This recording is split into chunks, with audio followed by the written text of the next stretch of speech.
ध्यान देना भाई। प्यारे विद्यार्थियों, स्वामी केशवानंद ऑनलाइन क्लास में आपका पुनः स्वागत है। जैसा कि हम पढ़ रहे थे विसर्ग संधि, और विसर्ग संधि में हमने दो संधियों का अध्ययन भी कर लिया था। पहली संधि थी सत्व विसर्ग संधि, दूसरी का अध्ययन कर लिया था हमने ऋत्व विसर्ग संधि।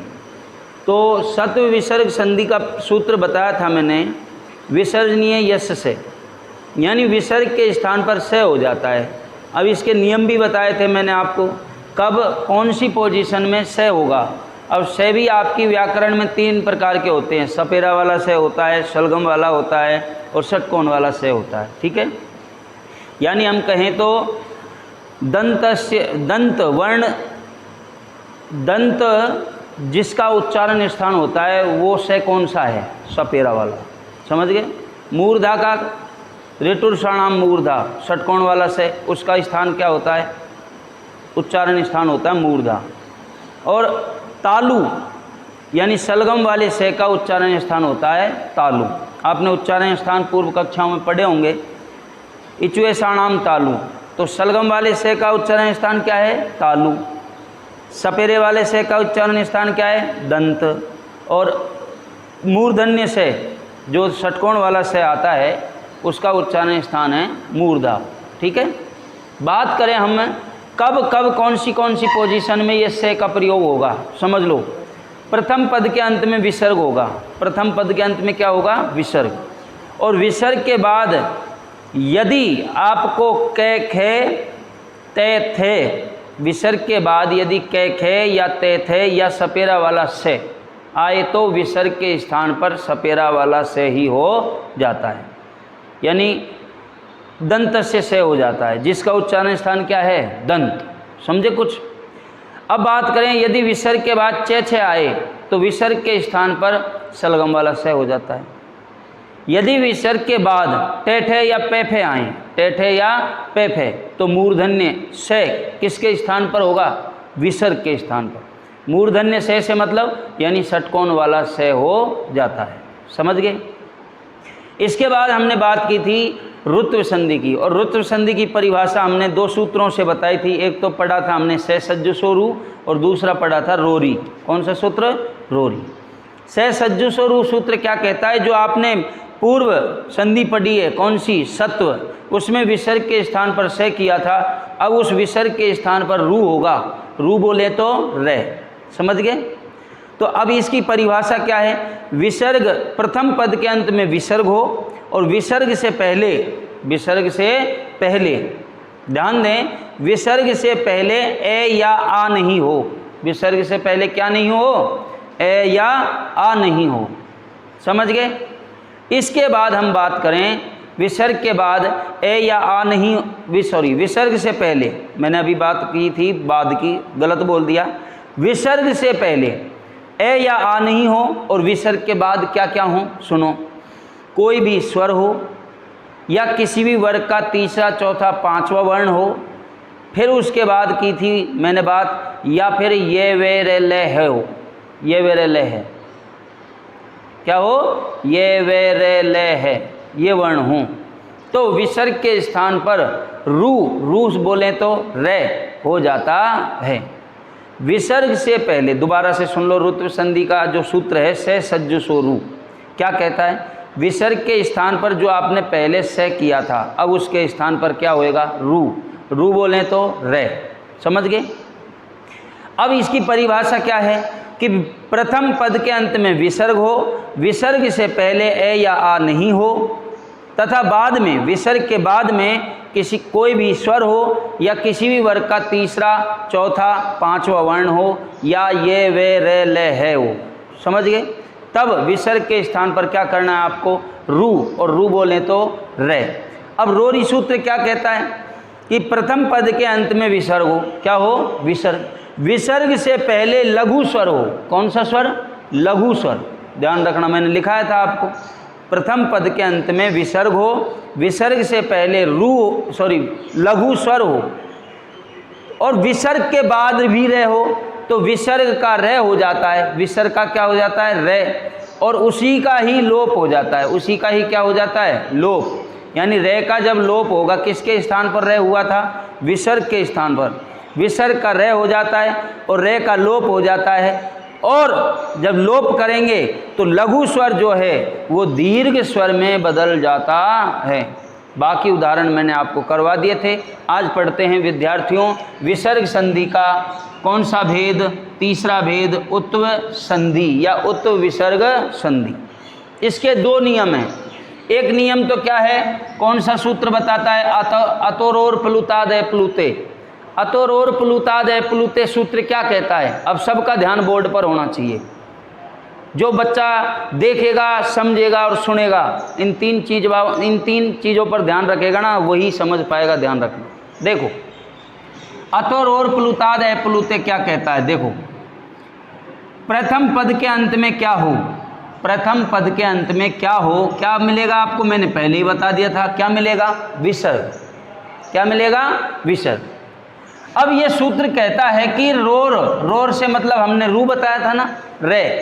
ये कहता है कि ये विसर्ग के स्थान पर पहले आपने सत्व संधि पढ़ी थी, तो क्या किया था? से सज्जुसो रू सूत्र से ये क्या किया था? रू।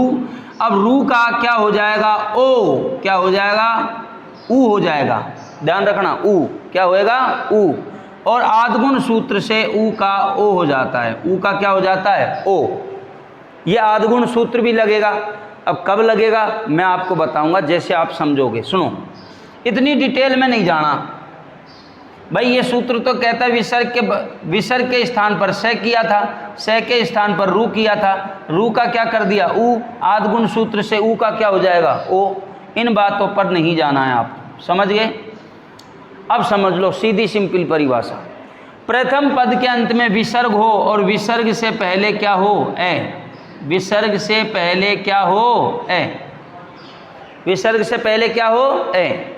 और बाद में भी यदि ए हो, दूसरे पद के प्रारंभ में भी क्या हो? ए हो। क्या हो? ए। ध्यान रखना। तो इस विसर्ग के स्थान पर ऊ हो जाता है। इस विसर्ग के स्थान पर क्या हो जाता है? ऊ।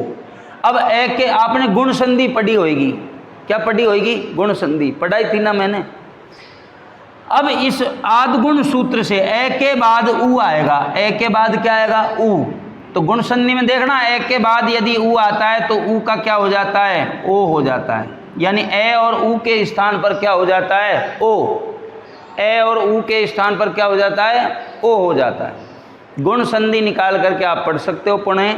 ए के बाद यदि ऊ आवे तो दोनों के स्थान पर, दोनों वर्णों के स्थान पर ओ आदेश हो जाता है। समझ गए? सुनो, दोबारा से सुन लो। यदि विसर्ग से पहले ए हो और विसर्ग के बाद भी ए हो तो विसर्ग के स्थान पर ऊ हो जाता है। और ए के बाद ऊ आया है, ए के बाद क्या आया है? ऊ। तो आदगुण सूत्र से ऊ का ओ हो जाता है। नियम नंबर 1 हो गया। अतोरोर प्लुताद प्लुते सूत्र का मैंने व्याख्यान कर दिया। समझ गए? अब समझिए आप, इसमें आपको संधि याद आएगी। आपको पूर्व रूप संधि। कौन सी संधि याद आएगी? पूर्व रूप संधि। यहाँ पूर्व रूप संधि जैसी लगेगी, ध्यान रखना। पूर्व रूप संधि में मैंने आपको बताया भी था, को धन अपि ऐसे लिखा आवे तो पूर्व रूप है, और कहे धन अपि आवे तो पर रूप है। मेरे वीडियो को खोल कर देख लेना आप। पूर्व रूप संधि में ध्यान रखना, वहाँ बताया था मैंने, ये उत्तर संधि से मिलती जुलती है। ठीक है? सुनो, बात करते हैं अब। जैसे हमने परिभाषा पढ़ ली, आप लिखना चाहते हो तो लिख भी सकते हो। प्रथम पद के अंत में विसर्ग हो, विसर्ग से पहले ए हो तथा विसर्ग के बाद ए हो तो विसर्ग के स्थान पर ऊ हो जाता है। और आदगुण सूत्र से ऊ का क्या हो जाता है? ओ हो जाता है। ऊ का क्या होता है? ओ। लेकिन बाद वाले ए का अवग्रह वाला ए हो जाता है। ये बाद वाला जो ए है उसका अवग्रह वाला ए हो जाता है। अब अवग्रह वाला ए तो पूर्व रूप संधि में भी पढ़ा था हमने, लेकिन वहाँ थोड़ा सा अंतर था। प्रथम पद के अंत में ए और ओ होगा, ए और ओ, और बाद में यदि ए हो तो पूर्व रूप ज्यों का त्यों रहता है और बाद वाले ए का अवग्रह वाला ए हो जाता है। ये परिभाषा थी पूर्व रूप की। अब यहाँ पे हम पढ़ते हैं उदाहरण। सुनो, प्रथम पद के अंत में विसर्ग है कि नहीं है? है। विसर्ग से पहले ए लग रहा है कि नहीं लग रहा? लग रहा है। बाद में ए है कि नहीं है? है। तो विसर्ग के स्थान पर क्या कर दोगे? ओ। क्या करोगे? ओ। और बाद वाले ए का क्या करोगे?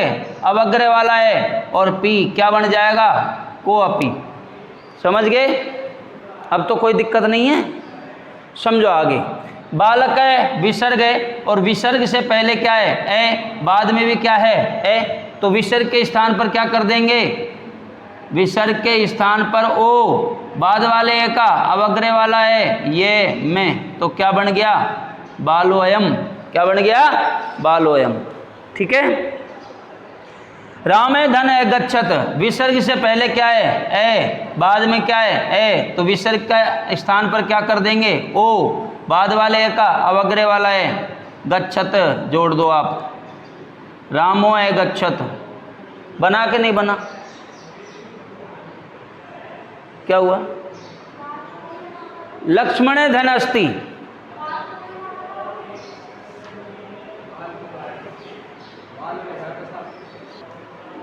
देखिए लक्ष्मणे धन अस्ति, विसर्ग से पहले ए है और बाद में क्या है? ए। तो विसर्ग के स्थान पर क्या कर देंगे हम? ओ। विसर्ग के स्थान पर क्या कर देंगे? ओ, और बाद वाले ए का अवग्रह वाला है ये हो गया, और आधा से और ती हमने जोड़ दिया, तो क्या बन गया? लक्ष्मणो अस्ति। ये उदाहरण थोड़ा सा बालक है धन अयम है, इसमें बालक में ओ की मात्रा लगेगी, दोबारा से समझ लो। विसर्ग से पहले ए है और बाद में भी ए है, तो विसर्ग के स्थान पर क्या हो जाएगा? ओ, बालको अयम। ठीक है। इधर चलते हैं, देखो इधर राम है धन एवदत, विसर्ग है, विसर्ग से पहले ए है और बाद में भी ए है, तो विसर्ग के स्थान पर ओ, बाद वाले ए का अवग्रह वाला ए हो जाएगा। मेरे हिसाब से आपको उदाहरण समझ में आ गए होंगे। और उदाहरण बना के देखो, शिव है, विसर्ग लग रहा है, ये शिव है, विसर्ग से पहले ए है और बाद में भी ए है, तो क्या बनेगा? आप भी बना कर देखिए। शिवोचर्य। क्या बनेगा? शिवोचर्य। विसर्ग से पहले ए है और बाद में भी ए है, तो विसर्ग के स्थान पर ओ और बाद अपी ये लिख दिया हमने, तो क्या हो जाएगा? ये को अपी। ठीक है। ये धन अपी करेंगे तो यो अपी, जैसे कह धन अपी किया था तो को अपी, सह धन अपी क्या हो जाएगा? सो अपी।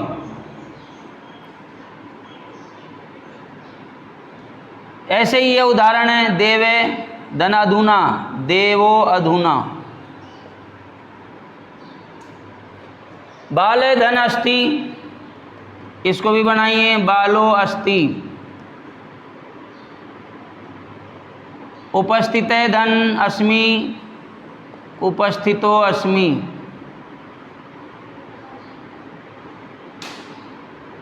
रामे धन अयम, रामो अयम। अब आप सुनिए भाई, एक उदाहरण समझा रहा हूं मैं इसमें, मात्र एक उदाहरण से ही समझ जाओगे आप। देखो इधर, इसका एक उदाहरण मैंने लिया, जैसे देवे धन अधुना। अतोरोर प्लुताद है, प्लुते सूत्र क्या कहता है? देखो ये विसर्ग है, विसर्ग से पहले ए है, देखो विसर्ग से पहले क्या है? ए। ये ए है कि नहीं है? इसमें है कि नहीं? सोचो आप। और इसमें क्या है? विसर्ग। बाद में क्या है? ए। तो विसर्ग, यही परिभाषा फॉलो हो रही है, देख लो आप।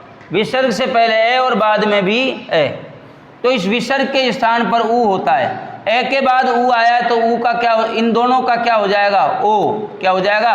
ओ। तो इस विसर्ग के स्थान पर क्या होएगा? ओ होएगा। क्या होएगा? ओ। तो विसर्ग के स्थान पर ओ कर देंगे, और बाद वाला जो ए है इसका अवग्रह वाला ए हो जाता है। समझ गए? तो देखिए क्या बनेगा इसका, जैसे ये विसर्ग था, इस विसर्ग के स्थान पर ओ हो गया, बाद वाले ए के स्थान पर अवग्रह वाला ए हो गया। अब मिला दीजिए इनको, क्या हो गएगा? ये देवो अधुना। क्या होएगा? देवो अधुना। क्लियर? आगे बात करें हम, आगे देखो भाई, हंसीचे, इसी का सूत्र है। उत्तर संधि के दो परिभाषाएं बता रहा हूं मैं। एक नियम, एक ये है अतुर और प्लुताद है, प्लुते। दूसरा सूत्र आ रहा है आपको हंसीचे। ये दूसरा सूत्र क्या कहता है? हंसीचे। सुनो, प्रथम पद के अंत में क्या हो और दूसरे पद के प्रारंभ में क्या हो? प्रथम पद के अंत में क्या हो? विसर्ग, और विसर्ग से पहले क्या हो? ए। क्या हो? ए। सुनो अब, है कि नहीं? विसर्ग से पहले ए है कि नहीं? है ना। अब यह हंस, यदि दूसरे पद के प्रारंभ में हंस हो, क्या हो? हंस। क्या हो भाई? हंस। हंस से मतलब क्या है? माहेश्वरी सूत्रों में आप हंस प्रत्याहार देखना, है से लेकर से तक, है से लेकर से तक। सुनो, है से लेकर से तक कौन कौन से वर्ण आते हैं? किसी भी वर्ग का तीसरा, चौथा, पांचवा वर्ण, समझ गए? फिर इसके बाद ये, वे, रे, ले, और है भी ले सकते हैं, ये, वे, रे, ले, है। ठीक है। यदि प्रथम पद के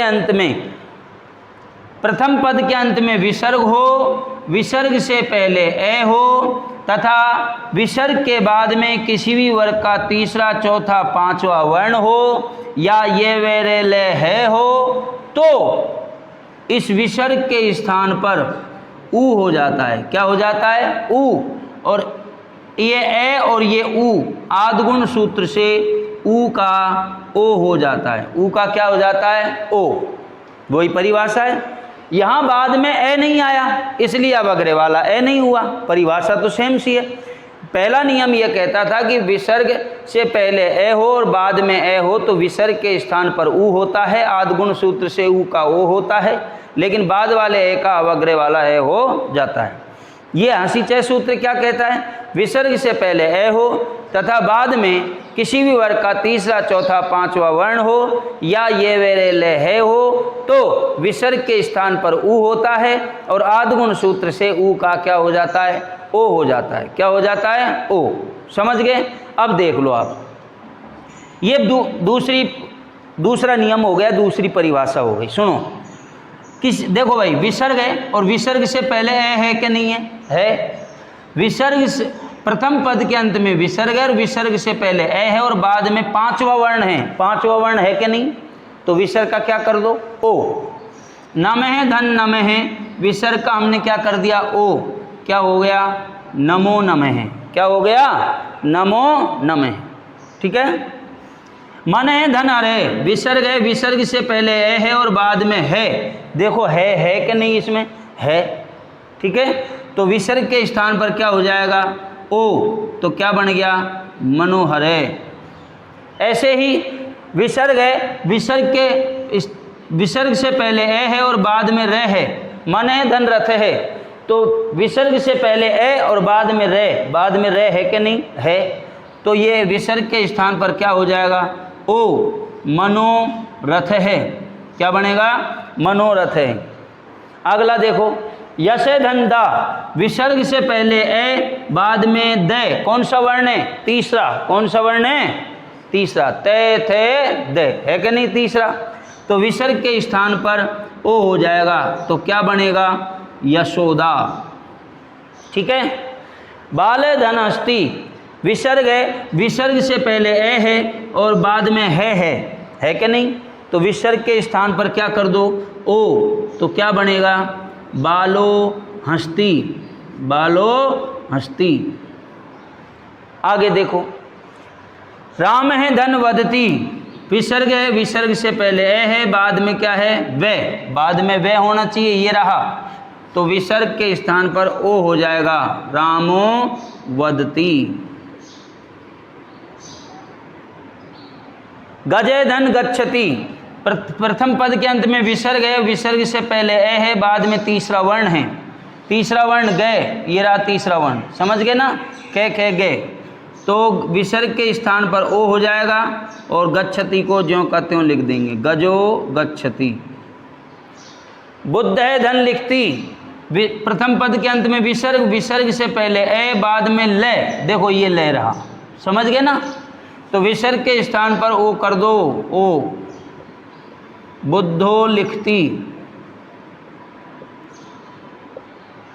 छीने धन भवती, देखो भाई, विसर्ग है, विसर्ग से पहले ए है और बाद में ये भय जो आ रहा है, भय, पे फे बे भे कौन सा वर्ण है? चौथा। कौन सा है? चौथा। तो विसर्ग के स्थान पर क्या हो जाएगा? ओ और भवती, क्षीणो भवती। राम है धन जयति, विसर्ग है, विसर्ग से पहले ए है। अब ए बाद में कौन सा वर्ण है? चे छे जे, तीसरा वर्ण। कौन सा वर्ण है? तीसरा। तो विसर्ग के स्थान पर ओ कर दो और जयति को लिख दीजिए। क्या बन जाएगा? रामो जयति। 2-3 उदाहरण और हैं, इधर देखो। भिक्षुके धन जायते, विसर्ग है, विसर्ग से पहले ए और बाद में ये है कि नहीं? ये रहा, देख लो। समझ गए? तो विसर्ग के स्थान पर ओ कर दो। भिक्षुको याचते, भिक्षुको याचते। शिवे धन, शिव है, ये विसर्ग लग रहा है भाई, यहाँ पे ध्यान रखना। शिवे धन बंद है, शिवे धन बंदे, विसर्ग है, विसर्ग से पहले ए है, बाद में वे, बाद में वे देखो, वे, ये रहा। समझ गए? तो विसर्ग के स्थान पर ओ कर दो। शिवो बंधे। राम है धन अस्ति, प्रथम पद के अंत में विसर्ग, विसर्ग से पहले ए, बाद में क्या है कि नहीं? यहाँ पे देखो, ये रहा। ठीक है? तो विसर्ग के स्थान पर ओ कर दो। रामो अस्ति। ऐसा ही उदाहरण ये है। बाले धन याति, विसर्ग का क्या कर देंगे? ओ और याति। अब ये विसर्ग का ओ क्यों हुआ? क्योंकि प्रथम पद के अंत में विसर्ग है, विसर्ग से पहले ए है और बाद में ये रहा ये। तो विसर्ग के स्थान पर ओ कर दिया और याति हमने लिख दिया। बालो याति। तो मैं आशा करता हूँ विद्यार्थियों, दोनों नियम उत्व संधि के आपको अच्छे समझ में आए होंगे। बोलो हाँ या ना? हाँ। ठीक है? तो अगली संधि हम पढ़ेंगे नेक्स्ट वीडियो।